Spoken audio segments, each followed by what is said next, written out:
Police station के अंदर inspector बैठा हुआ फोन पर किसी से बातें कर रहा था। यस सर, मैं पूरी तरह से ध्यान रखूंगा। ये इलाका मेरी निगरानी में बिल्कुल सुरक्षित है सर। ओके, आप चिंता मत कीजिए सर। इंस्पेक्टर किसी अफसर से एक गंभीर मामले पर फोन पर बात कर रहा था। फिर जैसे ही उसने फोन रखा, तभी कांस्टेबल घबराकर केबिन में आया। सर, क्या आपने खबर सुनी सर? कमाल हो गया सर। हाँ लल्लन, सुना है। अब हमें बहुत सावधान रहना पड़ेगा। जरा भी शक मिले तो तुरंत पकड़ना है। इलाके में गश्त बढ़ानी होगी। शहर में कुछ गड़बड़ चल रही थी जो लोगों को मालूम नहीं थी, लेकिन अंदर की बात थी।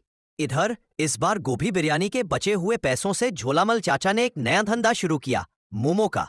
आओ, कहाँ जा रहे हो? सामान बाद में खरीद लेना, पहले पेट की पूजा कर लो। गर्मा गर्म और खालिस मोमो का मजा लो, और 2 तरह की चटनी और मियोनी बिल्कुल फ्री।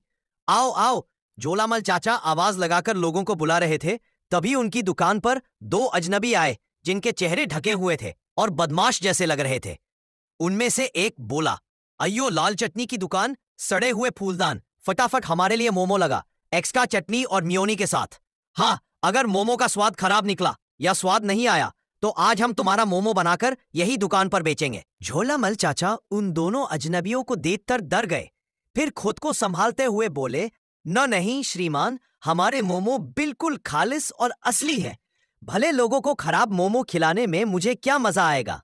झोलामल चाचा ने दोनों को एक एक प्लेट मोमो दिए और दोनों जल्दी जल्दी खाने लगे। तभी उनमें से एक बोला, कसम गोभी बिरयानी के भगोने की, चटनी तो बहुत तीखी है। मसाले की जगह तुमने देगी मिर्च डाली क्या? देगी मिर्च तड़का, अंग अंग भर का। चुप रह, मुझे चाहिए।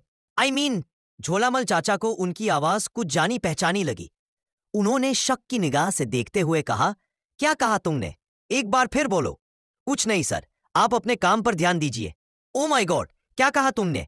अच्छा बेटा, घोचू और भोंदू रुको, मैं अपने काम पर ध्यान देता हूं। कहकर झोलामल चाचा ने थाली के नीचे से डंडा निकाला और दोनों पर जड़ दिया। मर गए रे। दोनों के चेहरे से कपड़ा हट गया। ये देखकर झोलामल चाचा गुस्से में बोले, अरे मूर्खो, चोरी करना तुम्हारा काम था, अब लूटपाट पर उतर आए हो? बेवकूफ तही के, अकल ठिकाने नहीं लगी? तभी दोनों बोले, सर आज तो 1 अप्रैल है, यानी अप्रैल फूल, सोचा थोड़ा मजाक कर ले। अभागाचंद, सुबह से मोमो बनाकर तुम दोनों गायब हो जाते हो। दुकान संभालेगा तुम्हारा बाप? पिछली बार के धंधे में ही तुम्हें अप्रैल फूल बना देना चाहिए था। अब क्या देख रहे हो मुंह? चलो जल्दी काम पर लगो। ग्राहक झोलामल चाचा के मोमो खाने आते, लेकिन उन्हें मोमो में देसी स्वाद मिलता था। सब कहते, अरे झोलामल चाचा, ये तो सब देसी मोमो है। नेपाली मोमो का असली स्वाद कहाँ है इसमें? आप तो नाम पर ही रौब झाड़ रहे हो। दूसरा ग्राहक बोला, सही कह रहे हो भाई, नेपाली मोमो तो अलग होते हैं। असली नेपाली मोमो तो नेपाल ही बना सकता है, और ये लोग तो किसी भी कोने से नेपाली नहीं लगते। झोलामल चाचा बोले, अरे भरोसा करो, मैं नेपाल से। ग्राहक बोले, क्या हमें बेवकूफ समझा है? अगले चौराहे पर असली नेपाली मोमो की दुकान है, वहां का शेफ नेपाली है और भीड़ लगी रहती है। सुना है महीने के लाखों कमाता है। चलो वही चलते हैं। सब चले गए। चाचा ग्राहकों को बुलाते रह गए, लेकिन स्वाद की वजह से कोई रुका नहीं। झोलामल चाचा बोले, अरे मनहूसों के सौदागर, कैसे घटिया मोमो बना रहे हो तुम लोग?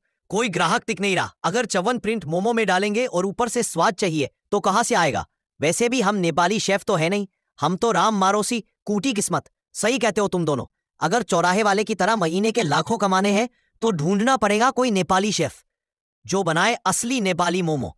झोलामल चाचा, घोचू और भोंदू नेपाली शेफ की तलाश में निकल पड़े। कई लोगों से पूछा, लेकिन आसानी से कोई नेपाली शेफ कहां मिलने वाला था। कई दिन बीत गए। जितने भी नेपाली शेफ मिले, सबने 10 से 15 हजार रुपए महीना मांगा।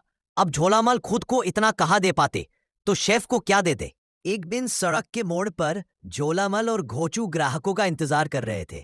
तभी एक लड़का आया जिसका चेहरा ढका हुआ था। वो बोला, भाई 1 प्लेट मोमो देना। घोचू ने उसे 1 प्लेट मोमो दिए। वो खाने लगा और हंसते हुए बोला, अगर ये नेपाली मोमो है तो मैं भी अमिताभ बच्चन हूं। झोलामल बोले, सच में? तुम्हें नेपाली मोमो के स्वाद की इतनी पहचान है? तो फिर तुम ही हमें सिखा दो। लड़का बोला, हाँ मैं सिखा सकता हूं, क्योंकि मैं नेपाल में रहा हूं और वहां मोमो बेचा भी है।